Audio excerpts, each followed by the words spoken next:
My name is John, and I thought I had the perfect marriage. My wife Emily and I had been together for 10 years, and I couldn't imagine my life without her. We met back in college and had been inseparable ever since.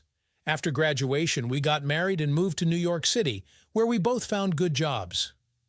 Emily worked at a large marketing firm, and I was a programmer at an IT company. We lived in a cozy apartment in Brooklyn and enjoyed life in the big city. On weekends, we loved walking in the park, going to museums and exhibitions, and sometimes going out to the movies or Broadway shows. I thought our life was close to perfect. We had common interests, got along great, and rarely argued.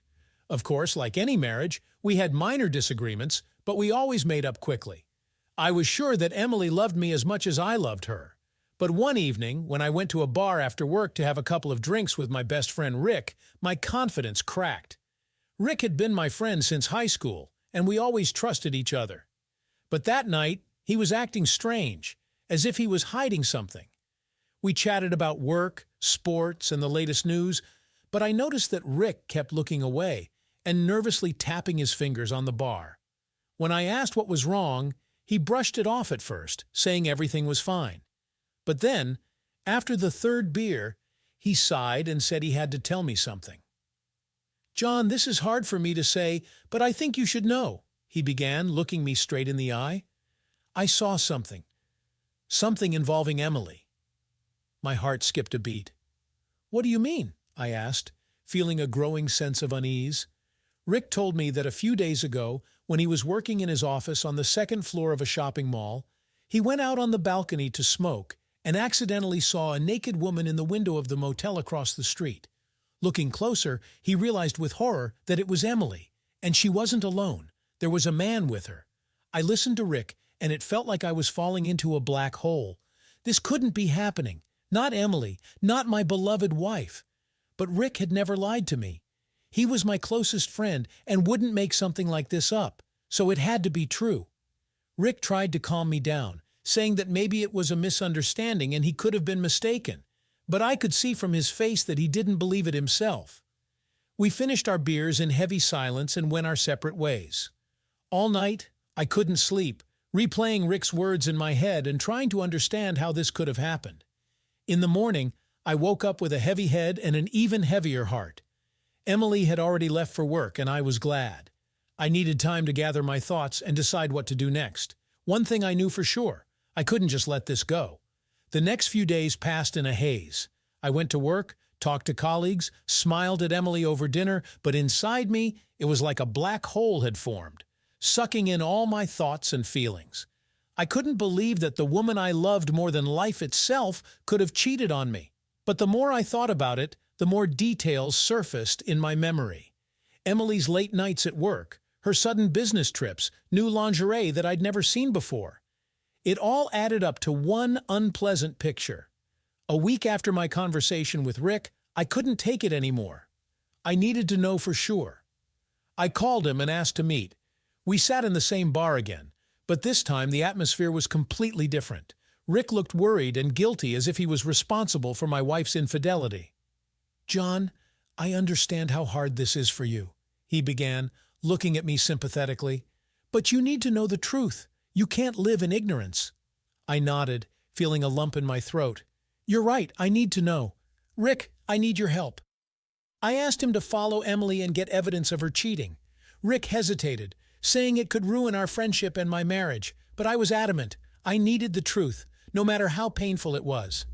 Eventually, Rick agreed. We decided that he would watch Emily on the days she stayed late at work or went on business trips. He set up a hidden camera in his office, pointed at the motel windows, and promised to let me know if he saw anything suspicious. The next 2 weeks were the longest of my life. I tried to act normal, but the inner tension grew with each passing day. Emily didn't seem to notice anything. She was as affectionate and loving as ever, which only made me feel worse. And then, one Friday, when Emily was working late again, Rick called me.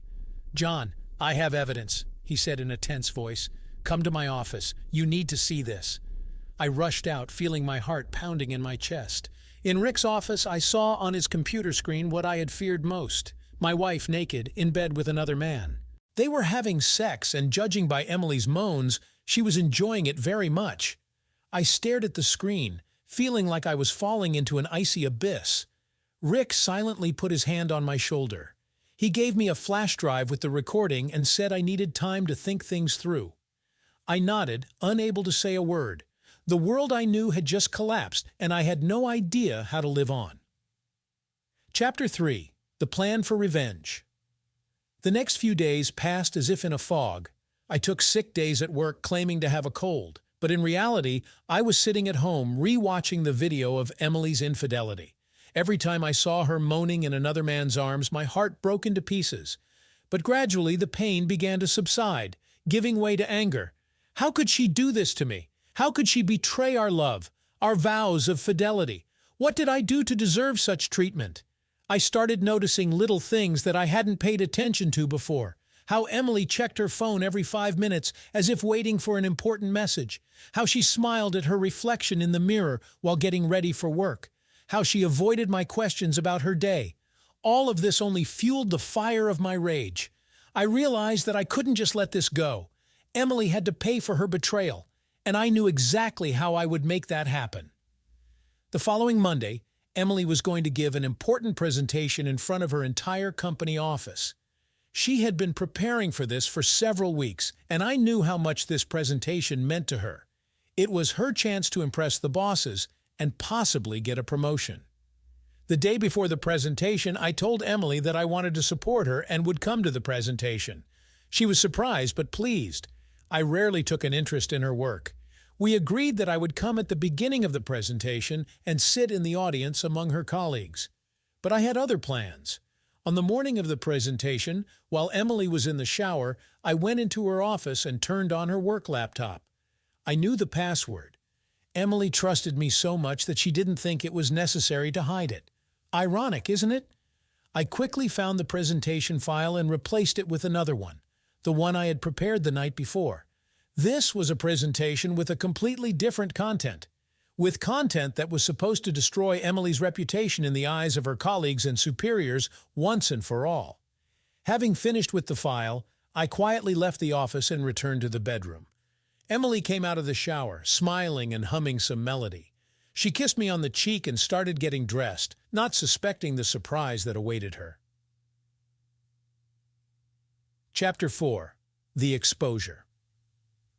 I arrived at Emily's office 10 minutes before the presentation. The secretary was already waiting for me and led me to the conference room. I took a seat in the middle of the room, trying not to draw attention to myself. Around me, Emily's colleagues were gathering, young, ambitious professionals in expensive suits. At exactly 10 o'clock, Emily entered the room. She looked stunning in her new blue dress and with perfect hair. She smiled at the audience and began her presentation. The first few slides went according to plan. Graphs, charts, tables with the department's performance results. But then, something appeared on the screen that no one expected. Instead of the next chart, a photo of a naked Emily in bed with her lover stretched across the entire screen. The room gasped. Emily froze with her mouth open, not believing her eyes. Click. And the next photo appeared on the screen, even more explicit. And after that, a video of Emily having sex with that man, loudly moaning with pleasure. The sound from the speakers was turned up to the maximum. After a few seconds of shocked silence, the room exploded with whispers and snickers. Emily's colleagues exchanged glances, pointing at the screen, openly amused. The department head sat with a stone face, her lips pressed into a thin line. Emily stood there, barely alive, seemingly not even breathing. Her face was burning with shame and humiliation. She looked around helplessly, seeking support, but only met mocking and judgmental looks. Unable to bear it any longer, she spun around and ran out of the room. I could see tears streaming down her cheeks, but I didn't feel an ounce of pity, only a grim satisfaction that revenge had been served. The presentation was, of course, ruined. The department head announced a break and called Emily into her office. Passing by me, she threw me a withering look. She obviously guessed who was behind this scandal. I walked out of the room and headed for the elevators. My job was done. Emily got what she deserved. Now her entire office would be discussing her affair on the side. Her career was over.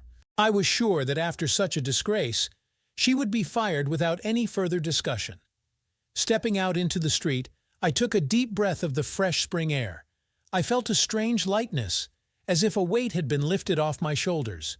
Yes, I had destroyed my marriage. Yes, I had acted cruelly. But didn't Emily deserve it? Hadn't she destroyed our marriage first when she decided to cheat on me?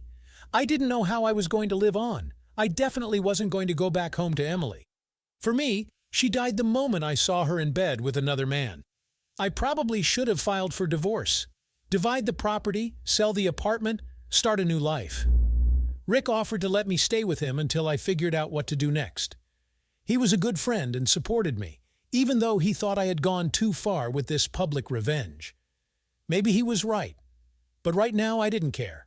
The only thing I could think about now was how to deal with the pain of Emily's betrayal, the pain that burned my heart every time I remembered her infidelity. I knew it wouldn't be easy. I loved her too much to just let go, but I would manage. I had to manage. For myself, for my future, for my pride and dignity. I wouldn't let Emily ruin my life any more than she already had. I would move on, day by day, until the pain subsided. And who knows, maybe one day I would be able to trust someone again, to love someone as much as I loved Emily. But that wouldn't be any time soon. Right now, I needed time to lick my wounds and learn to live again.